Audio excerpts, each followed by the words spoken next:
ਲਓ ਜੀ ਤੁਹਾਡੇ ਲਈ ਲੈ ਕੇ ਆਏ ਆ ਸਵਰਾਜ 855 ਟਰੈਕਟਰ ਤੇ ਬਾਕੀ ਤੁਸੀਂ ਦੇਖੋ ਟਰੈਕਟਰ ਤੇ ਗੱਲ ਕਰਾਉਨੇ ਆ ਮੁੰਡੇ ਨਾਲ। ਪੀਤੀ ਕਿੰਨਾ ਮਾਡਲ ਹੈ ਟਰੈਕਟਰ? ਇਹ ਬਈ 19 ਮਾਡਲ ਆ ਬਈ। ਠੀਕ ਮਗਰਲੇ ਟਾਇਰ ਨਵੇਂ ਆ, ਮੂਰਲੇ ਨਾਲ ਦੇ ਹੈਗੇ 70 ਪੈਸੇ। ਮਗਰਲੇ ਨਵੇਂ ਨੇ? ਹਾਂ ਮਗਰਲੇ ਪੋਲੋ ਕੰਪਨੀ ਦੇ ਨਵੇਂ ਆ।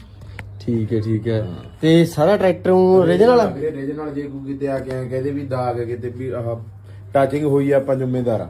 ਠੀਕ ਹੈ ਆ ਦੇਖ ਲੈ ਬਈ ਉਹ ਸਾਰਾ ਖੋਲ ਵੀ ਆ ਦੇ ਓਰੀਜਨਲ ਆ, ਨਾਲ ਦੇ ਸਟicker ਦੇਖ ਟਰੈਕਟਰ। ਠੀਕ ਹੈ ਬਈ ਲੈ ਇਧਰੋਂ ਬੈਟਰੀ ਬੂੰਟਰੀ ਵਾਲਾ ਪਾਸਾ ਵੀ ਦਿਖਾ ਦਈਏ ਆਪਾਂ।